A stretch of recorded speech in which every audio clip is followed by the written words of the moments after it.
정말로 윤석열과 단절 안 할 겁니까? 윤석열 대통령은 이미 탈당했어요. 빨간 윤석열이 지나간 자리를 파란 윤석열로 다시 채울 수는 없습니다. 40대 윤석열을 보는 것 같아서 매우 유감입니다.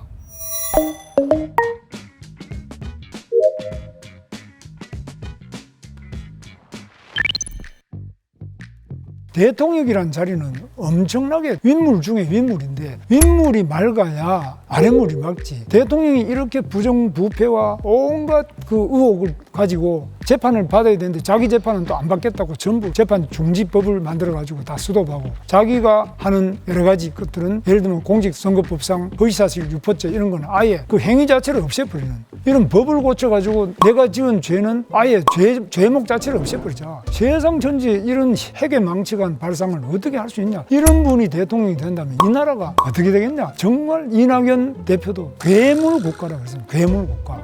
괴물 독재국가 출현을 막는데 그가 가장 적합한 후보인 것은 분명한 사실입니다. 네, 저한테 부정부패 이미지를 씌우려고 노력하시는데 제가 그거 하나 물어보겠습니다.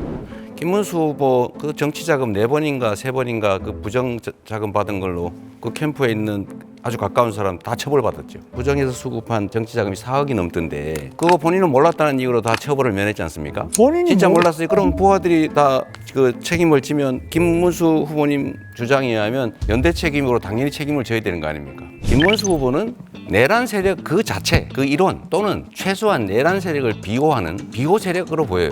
그래서 이런 의문들이 있습니다. 김문수 후보는 윤석열 아바타다. 문 후보께 묻겠습니다. 제가 MB의 아바타입니까? 김문수 후보는 윤석열 아바타다.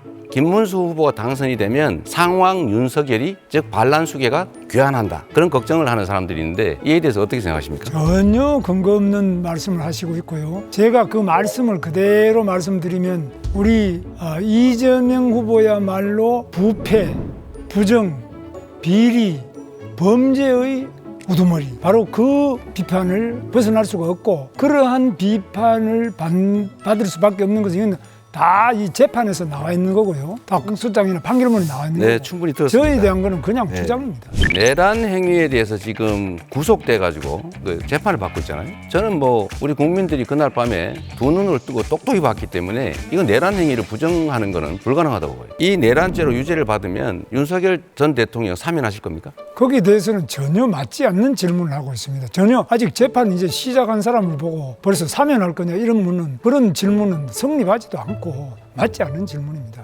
오히려 그러면 제가 이제 묻습니다. 그럼 이재명 후보가 대통령이 되면은 자기가 지은 죄를 대해서 5가지 지금 재판받는 거 전부 셀프 사면할 겁니까?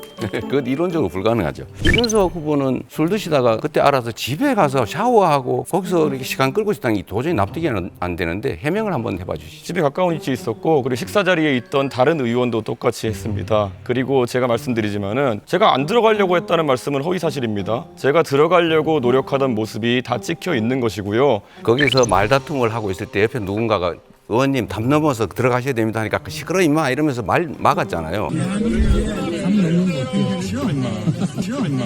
그때는 다른 이미 사람들은 표결이 거기 끝난 있다가 뒤였습니다. 넘어서 옆으로 해서 담을 넘어갔거든요. 그때는 이미 표결이 끝난 뒤였습니다. 글쎄, 한참 그거는- 뒤였습니다. 예, 이재명 후보님 그 헌법 8조 잘 아시죠? 네, 뭐 조문 정확하게 기억 못 하겠네요. 말씀해 보세요. 정당에 관한 부분이니까 모르시죠. 그러니까 정당을 민주적으로 운영해야 된다는 내용이 헌법 8조의 2항인데요. 제발 그 헌법대로 정당을 운영하셨으면 좋겠다 그런 생각을 했습니다. 사실 민주당의 운영을 보면요, 정당 내부의 민주주의의 실종이란 말을 들은 지 오래고요. 정당의 당원 같으면은 국가의 헌법과도 같은 것입니다. 근데 이 당원 같은 것을 막 바꾸고 그러세요. 그래서 그 민주당의 당원을 보면 80조에 보면은 여러 가지 범죄 혐의가 있으면은 당직이 기소 시에 정지되게 돼 있는데 그것도 이제 마음대로 바꾸시고 이렇게 하는 모습을 보면서 1심 유죄 나오자마자 당원 80조가 삭제됐거든요. 이렇게 당의 존립 근거가 되는 당원을 이렇게 마음대로 바꿔버리 위인 설법 아니겠습니까? 더불어민주당은 역사에 없을 정도로 당원 중심의 민주적 정당으로 바뀌었고 강하고 유능한 정당으로 바꿔서 대한민국 정치사에서 가장 큰 야당의 승리를 이뤄냈고 가장 강력한 수권 정당이 됐습니다.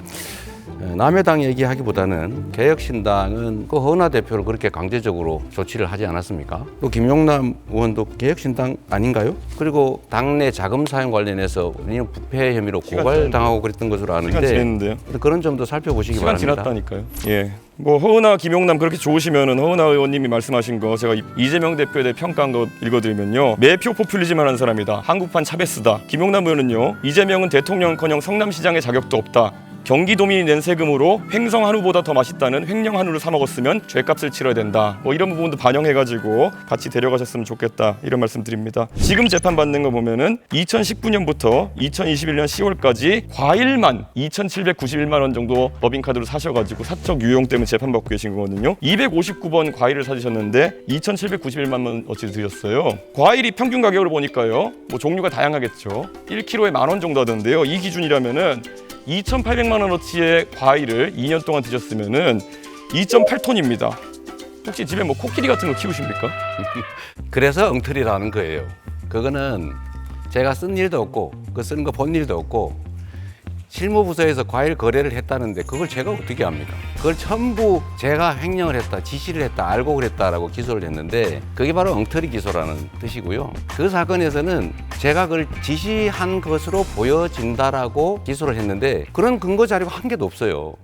언론 인터뷰에서 대통령의 국회 해상권에 대해 긍정적으로 생각한다. 윤석열 전 대통령에게 그 권한이 있었다면 개업을 안 했을 것이다. 이렇게 말했어요.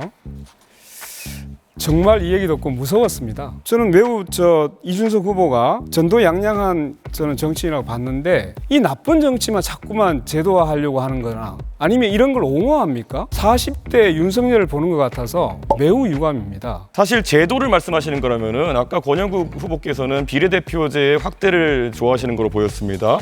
그게 내각제적 요소를 도입하는 겁니다. 국회 해산권이라는 건 실제 내각제 국가에서 많이 운영되는 거고요. 국회 해산권이라는 것이 뭐 가가지고 군대를 통해서 해산하는 게 아니지 않습니까? 해산되면 다시 선거를 하자는 의미로 국민의 민의를 묻자는 취지에서 도입되는 것이 국회 해산권인데요. 그게 내각제적 요소를 도입하는 것인데 거기에 대해서 반대하시면은 아까 네, 비례대표제가 있죠. 맞지 않지 않습니까? 입초 드렸어요. 아니 그러니까 잠깐만 얘기 드리세요. 의원 내각제에서는 당연히 국회 해산권이 있죠. 총리 불신은 당연히 할 수 있고 서로 견제가 됩니다. 그런데 우리나라는 대통령제예요. 대통령제에서 국회 해산권을 준다는 것은 국회가 없어지면 견제 기능이 없습니다. 그러면 1인치아가 되는 거예요. 대통령 1인치아. 권영국 후보님, 사실 이재명 후보님이 사실 가족 간의 그런 어떤 좀 특이한 대화나 이런 걸 하셔가지고 문제되신 건 아까 사과하시고 이렇게 했었는데요. 가장 또 놀라는 것이 혹시 정의당의 그러니까 민주노동당 기준으로 여쭤보고 싶은 게 만약에 어떤 사람이 여성에 대해 가지고 얘기할 때 여성의 어떤 이런 얘기했다 그러면 이거는 여성 혐오에 해당합니까? 아닙니까? 그건 뭐 답변하지 않겠습니다. 민주노당 기준이 없습니까? 이런 성폭력적인 발언에 대해서? 그건 있죠. 그러나 지금 이걸 묻는 취지는 잘 모르겠는데요. 기준은 매우 엄격합니다. 매우 문제가 되는 발언입니까? 아닙니까?